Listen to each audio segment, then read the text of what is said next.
Bien-aimés, je vous salue dans le merveilleux nom de notre Seigneur Jésus. Bienvenue à Cœur dans sa rubrique Envie de rêver avec le pasteur Chantal. Nous sommes bénis encore d'avoir cette opportunité de nous retrouver et nous ne cesserons jamais de remercier et vraiment prier pour le ministère du pasteur Nathalie, pour cette plateforme qu'elle a développée et qui nous permet de pouvoir partout dans le monde, en famille, entre collègues, entre amis, entre voisins, de pouvoir prier les uns pour les autres sur les sujets qui concernent la famille. Vous savez, la famille aujourd'hui, c'est les personnes avec qui nous vivons, nos proches et je vous assure que ça fait beaucoup de bien. Et nous voulons encore vraiment rendre gloire au Seigneur parce que chaque fois qu'il opère dans nos vies, c'est toujours comme dans un rêve. Surtout lorsque on a exposé des problèmes, on a exposé des sujets, lorsqu'on a exposé des défis, parfois qui peuvent prendre du temps. Hein. Donc, lorsque l'Éternel intervient, et notre assurance, hein, et c'est pourquoi j'aime beaucoup ce verset de 4,16, lorsque nous nous approchons du trône de la grâce, c'est avec assurance d'être secourus, parce que notre Dieu est fidèle, il a tous les moyens pour subvenir à nos besoins, il a tous les moyens pour répondre à nos questions, pour répondre à nos demandes. D'ailleurs, c'est lui qui a dit de demander et il donnera, et il est vraiment fidèle dans ce qu'il dit, et nous voulons encore lui rendre gloire. Alléluia. Rendons gloire au Seigneur. Alléluia. Rendons gloire à Dieu. Alléluia. Gloire. Gloire, gloire à l'agneau. Rendons gloire, gloire, gloire, gloire, gloire à l'agneau. Car il est glorieux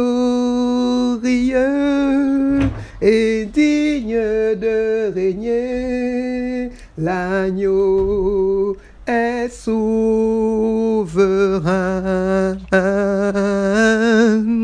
Nous élevons nos voix pour l'adorer. L'agneau est souverain. Chantons gloire, gloire,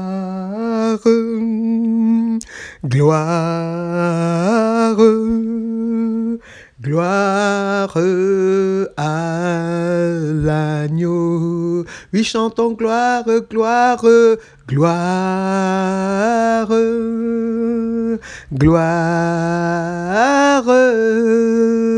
gloire à l'agneau, car il est glorieux, car il est glorieux et digne de régner. L'agneau est souverain. Nous élevons nos mains pour l'adorer. L'agneau est souverain. L'agneau est souverain. L'agneau de Dieu est souverain. Dans nos familles, l'agneau de Dieu est souverain. Dans notre entourage, oui, l'agneau de Dieu est souverain. Car il est glorieux, car il est glorieux et digne de régner. L'agneau est souverain. Nous élevons nos voix pour l'adorer.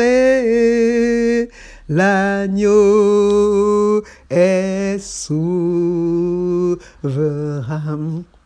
Oui, l'agneau est souverain dans nos vies, dans nos familles, dans notre environnement, dans notre lieu de travail, partout où nous allons, lorsque nous nous levons chez nous, lorsque nous marchons dans la rue, lorsque nous prenons les transports, lorsque nous sommes dans nos autos, l'agneau est souverain. Il est souverain et c'est vraiment notre grâce. Et Seigneur, nous voulons te bénir, nous voulons encore te rendre toute la gloire parce que tu mérites toute la gloire. Seigneur, qui est comparable à toi? Personne n'est comme toi, Seigneur. Seigneur, nous avons cette grâce d'avoir entendu ta voix, de t'avoir saisi, parce que c'est toi, Seigneur, qui nous a choisis. C'est toi, Seigneur, qui nous a aimés les premiers. Et merci parce que pour cette opportunité, pour cette grâce que tu nous as donnée de te connaître, parce que nul ne vient au Père s'il ne l'appelle. Jésus l'avait dit. Alléluia, nul ne vient au Père s'il ne l'appelle. Et nous sommes privilégiés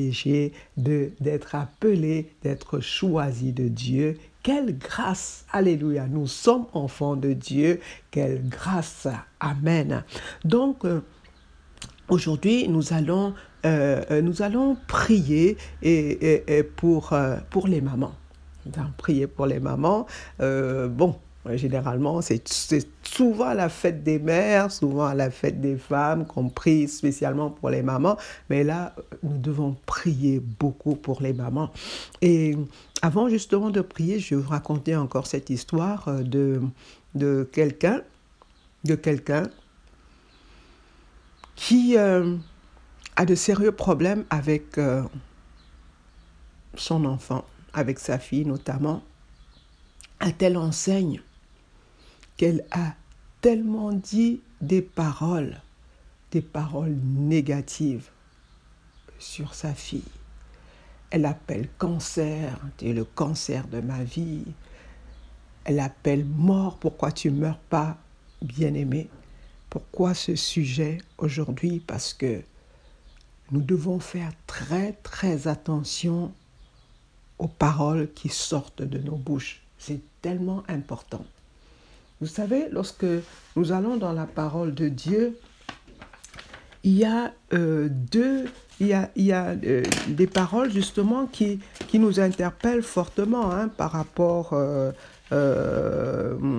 au fait qu'on soit maman ou papa. Bon, maman, c'est beaucoup plus fort parce que les mamans sont plus au contact de leurs filles que les papas, de leurs enfants, parce que c'est la maman qui élève les enfants.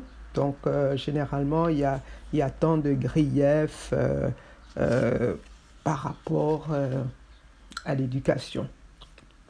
Amen. Donc, nous allons dans Exode 20, au verset 12.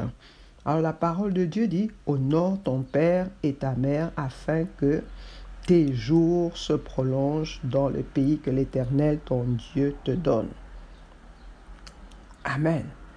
Qu'on soit dans l'Ancien Testament ou dans le Nouveau Testament, ça reste une parole, la parole de Dieu, et pour cause. Dans Matthieu 5, au verset 17, Jésus lui-même dit, « Ne croyez pas que je sois venu abolir la loi des prophètes, je suis venu non pour l'abolir, mais pour l'accomplir. » Ça veut dire que ça reste vrai. Amen. Ça reste vrai. Nous devons honorer les parents, nous devons honorer les mamans, les papas, c'est important.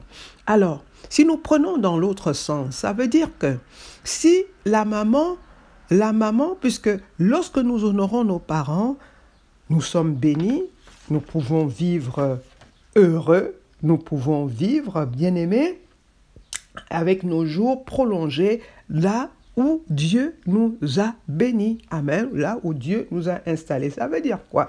Ça veut dire que si nous amenons les parents, si les enfants amènent les parents à dire des choses négatives, ces choses-là vont justement influencer ce qu'elles ont dit, va influencer leur vie. Amen. Donc, c'est pour ça que les parents, nous parents, nous devons faire très très attention, vraiment prier pour que le Seigneur nous donne un cœur de compassion à chaque fois. Ça veut dire chaque fois, parce que de plus en plus, les défis avec les enfants, avec les adolescents, avec même des parents qui ont déjà des enfants adultes, hein, les défis sont énormes. Hein. Donc, parfois, les problèmes qui surviennent sont tellement... qui amènent à une telle attitude que parfois on tombe dans des grosses colères. Donc c'est important, il faut faire attention à ce que les parents sortent de leur bouche. Et nous allons encore aller dans la parole de Dieu pour voir un texte qui va nous aider à mieux comprendre hein, les choses, parce que les exemples nous amènent à bien comprendre. C'est vrai que ce sont des faits de société qu'on vit actuellement, mais ça va nous amener à bien comprendre. Alors, nous allons dans Juge 14. Dans Juge 14, à partir du verset 1, Samson descendit à Timna et il vit une femme parmi les filles des Philistins. Lorsqu'il fut remonté, il le déclara à son père et à sa mère et dit « J'ai vu à Timna une femme parmi les filles des Philistins, prenez-la maintenant pour ma femme. » Verset 3, son père et sa mère lui dirent « N'y a-t-il point de femme parmi les filles de tes frères et dans tout notre peuple que tu ailles prendre une femme chez les Philistins qui sont incirconcis ?» Et Samson dit à son père, « Prends-la pour moi, car elle me plaît. » Amen. Alors, le verset 4 nous dit, « Son père et sa mère ne savaient pas que cela venait de l'Éternel, car Samson cherchait une occasion de dispute de la part des Philistins. En ce temps-là, les Philistins dominaient sur Israël. » Amen. Bien-aimés, nous voyons bien ici que dans le plan de Dieu, Dieu, il fait comme il veut, il est souverain. Donc, dans son plan, Samson devait épouser une fille des Philistins. Mais le fait que les parents ont parlé dans la vie de Samson, on peut comprendre un peu par la suite. Vous voyez ce qui est arrivé à Samson, son mariage n'était pas du tout heureux. Tout simplement pour dire quoi? Le plan de Dieu, Dieu est souverain, mais nous devons faire, les mamans, les papas, surtout les mamans, faire très attention à ce qui sort de nos bouches. Donc, c'était simplement pour expliquer le cas justement de cette maman qui a dû excéder. C'est vrai que ce qu'elle vit avec sa fille est vraiment, c'est violent. Elle a sorti des choses difficiles. Alors, la conséquence, c'est quoi? C'est que dernièrement, sa fille a eu un accident. Elle s'est fait traîner par la voiture de son père. Son père n'était pas du tout, il n'était pas averti, il ne savait pas que sa fille s'était accrochée à la voiture et l'a traînée sur pas mal de distance et ça s'entraînait carrément une hémorragie cérébrale, ce qui fait que la fille a dû subir une opération. Donc vous comprenez un peu mon sujet de prière ce matin ou ce soir, ça dépend de l'endroit où vous vous trouvez. Bien-aimés, prions pour les mamans. Nous allons prier pour les mamans.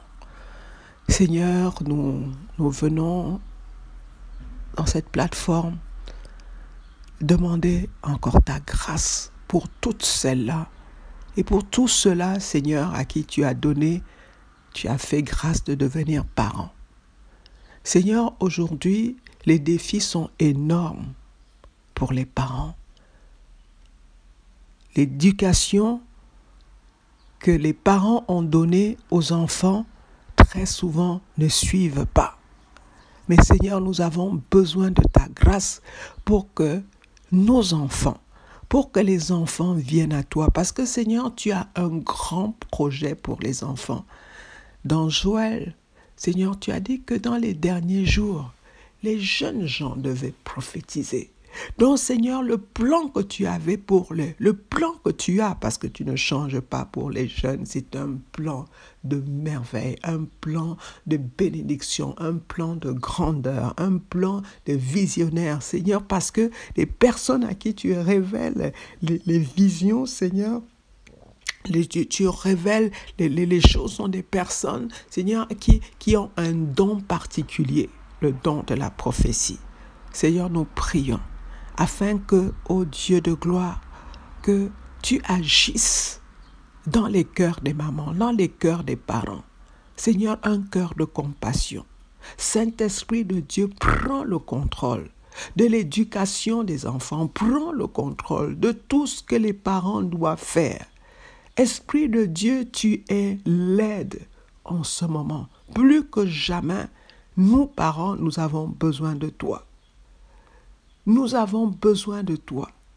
Esprit de Dieu, agit afin que l'amour que les parents, les mamans portent envers leurs enfants soit cet amour que tu nous as démontré, Seigneur Jésus. Dans ton amour, nous avons pu constater, nous avons pu voir que lorsque nous allons dans 1 Corinthiens 13, Seigneur, c'est cet amour qui excuse tout, cet amour qui comprend tout, cet amour qui ne cherche point son intérêt. Oh, très souvent, nous les parents, nous souhaitons que nos enfants fonctionnent comme nous voulons. Mais c'est pour ça encore que ce sujet de prière est tellement important. Vous savez, Jésus avait dit, Seigneur, pas ma volonté, pas ce que je veux, mais ce que tu veux. Nous allons prier encore afin que l'Esprit de Dieu amène les mamans à faire la volonté de Dieu. Saint-Esprit de Dieu, aide les mamans, aide les papas aussi. Parce qu'en priant pour les mamans, nous prions aussi pour les papas.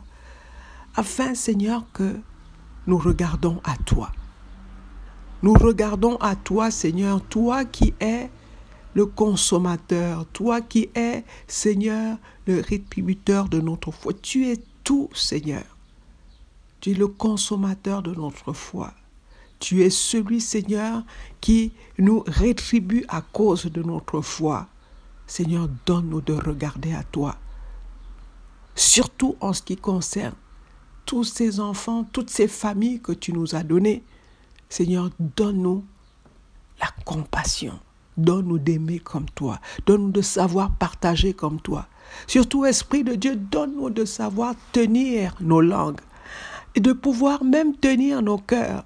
Seigneur, c'est ta parole qui déclare que nous devons garder nos cœurs plus que toute autre chose.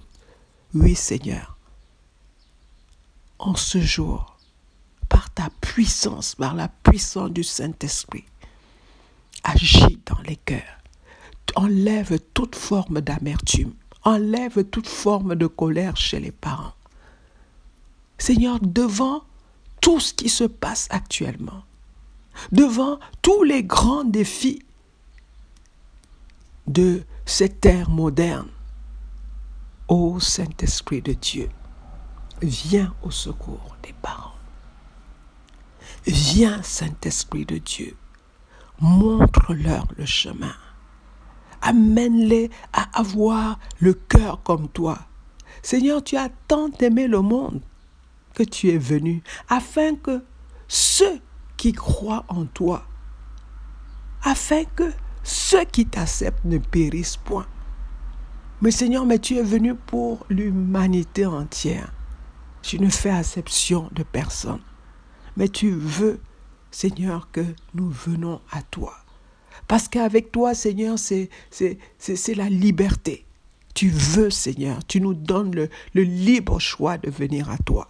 Seigneur, donne-nous, en même temps que nous venons à toi, d'avoir ce cœur de pardon, ce cœur qui comprend tout, ce cœur qui excuse tout. Ô Esprit de Dieu, tu es notre aide pour que nous puissions arriver à ce que Dieu attend de nous. Saint-Esprit de Dieu, fais-le dans nos vies. Fais-le dans les familles. Les familles ont besoin de toi, Esprit de Dieu.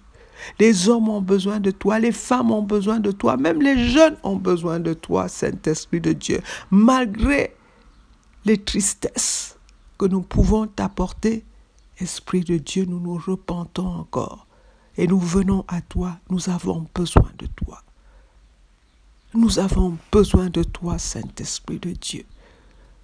Que le sang, bien-aimé, invoquons le sang de Jésus, que le sang de Jésus vienne enlever toute amertume dans les cœurs des parents. Que le sang de Jésus nettoie et purifie les cœurs. Là où il y a la colère, là où il y a la tristesse qui s'est installée. Oh, que ton sang, Seigneur, que ton sang vienne laver les cœurs, vienne laver les pensées, vienne laver nos vies, que ton sang, Seigneur, agisse. Merci, Jésus, pour la puissance de ton sang. Merci, Seigneur, parce que tu es le Dieu qui agit toujours. Gloire et honneur à toi. Gloire à toi, Seigneur Jésus. Alléluia. Bien-aimés, nous allons finir ces moments de prière en priant pour les couples. Amen. Vous savez, c'est un grand défi aussi, la vie des mariés. Les parents ont de plus en plus du mal à s'accorder. Les parents sont très souvent occupés. Chacun va chercher, on peut dire, à s'en sortir. Parfois, on ne voit même plus une cohésion dans le couple. Et ça apporte justement ces problèmes parmi les enfants, les relations avec les ados, les relations avec les enfants qui sont déjà adultes, puisque en fait, on vit de plus en plus vieux, hein? Donc on voit, il y a des parents qui voient leurs enfants déjà adultes, hein? Donc on voit cela. Et si vraiment l'Esprit de Dieu ne revient pas au centre, si Jésus ne redevient pas le centre des foyers, bien-aimés, il n'y a que la grâce de Dieu qui peut intervenir. Nous demandons la grâce de Dieu. Vous savez, Paul avait prié 3 fois pour que cette écharpe s'éloigne de lui, mais Dieu lui a dit, Jésus lui a dit, ma grâce te suffit. Donc nous voulons demander la grâce de Dieu dans les couples, la grâce de Dieu dans les foyers, la grâce de Dieu dans les relations mari et femme, père et mère, afin qu'ils s'accordent, malgré parfois les divergences, que l'Esprit de Dieu agisse, afin que les pères, les mères puissent s'accorder pour être l'image, le miroir, l'exemple pour les enfants. Or, aujourd'hui, très souvent, ces jeunes renvoient aux parents, est-ce que vous êtes un exemple? Nous voulons encore prier, demander la miséricorde de Dieu. Au nom de Jésus, Père éternel, ta miséricorde. Nous savons, Seigneur, qu'elles ne sont pas à leur terme. Nous savons, Seigneur, que tu es celui qui fait toujours miséricorde. Ô Père éternel, nous demandons, Seigneur, que tu touches les cœurs. Viens, Seigneur, prends toute la place dans les foyers. Seigneur, les foyers ont besoin de toi. Les couples ont besoin de toi. Les familles ont besoin de toi. Plus que jamais, Seigneur, sans toi, il est difficile de pouvoir gérer les rapports entre père et mère, entre fils et père, entre enfants et parents. Seigneur, mais ta parole a dit que tu es venu réconcilier les pères avec les enfants, avec les fils, les mères avec les filles. Seigneur, que ta parole s'accomplisse dans nos vies, que ta parole s'accomplisse dans les foyers. Nous avons besoin de toi, Seigneur. Nous avons besoin que tu agisses puissamment dans les foyers, dans le nom de Jésus. Bien-aimé, Jésus nous a donné le pouvoir. Nous avons le pouvoir. Si nous sommes dans la chair, nous ne fonctionnons pas selon la chair, parce que la puissance avec laquelle, bien-aimés, nous fonctionnons, elle vient de Dieu. C'est pour briser toute forme d'amertume, briser les incompréhensions, briser les frustrations, briser toute forme d'offense, quel que soit ce qui se passe dans les familles. Nous venons au nom puissant de Jésus briser ces forteresses, briser ces hauteurs, briser ces raisonnements. Au nom de Jésus, nous ramenons les pensées qui ont été captivées par la tristesse, par la colère, par l'amertume. Nous ramenons toutes ces pensées captives à l'obéissance de Christ.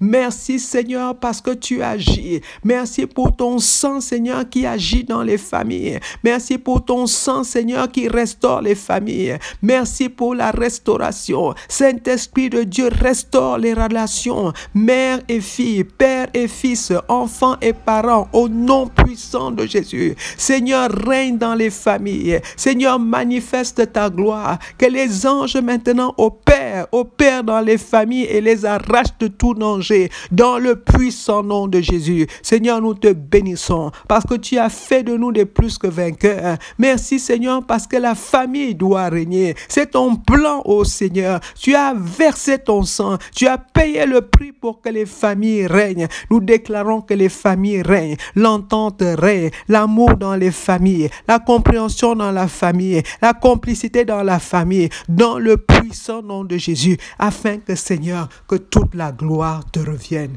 Merci Père. Parce que tu es fidèle, parce que tu le fais toujours. Rien n'est trop compliqué pour toi. Tu es le Dieu de toute chair. Tu es celui, Seigneur, qui sait réparer les choses. Seigneur, tu as dit, si le potier est capable de réparer un pot, à plus forte raison, toi, Seigneur, toi, tu es capable. Tu es le Dieu pour qui rien n'est impossible et nous voulons encore te bénir. Nous voulons te rendre toute la gloire. Que ton nom soit magnifié, Seigneur, et reçois encore notre reconnaissance, Père éternel, pour ton amour indéfectible. Seigneur, tu es toujours là. Tu ne nous laisses pas. Tu ne nous abandonnes pas. Tu es là pour nous assister. Tu es là, Seigneur, pour nous chérir. Tu es là pour nous consoler. Merci encore pour le consolateur, Seigneur, que tu nous as donné. Merci, Saint-Esprit de Dieu, parce que malgré les faux pas, toi, tu es toujours là. Tiens-nous par la main. Nous avons besoin de marcher selon le plan de Dieu, marcher pour la gloire de Dieu, afin que le nom de Jésus soit toujours élevé au nom de Jésus. Amen.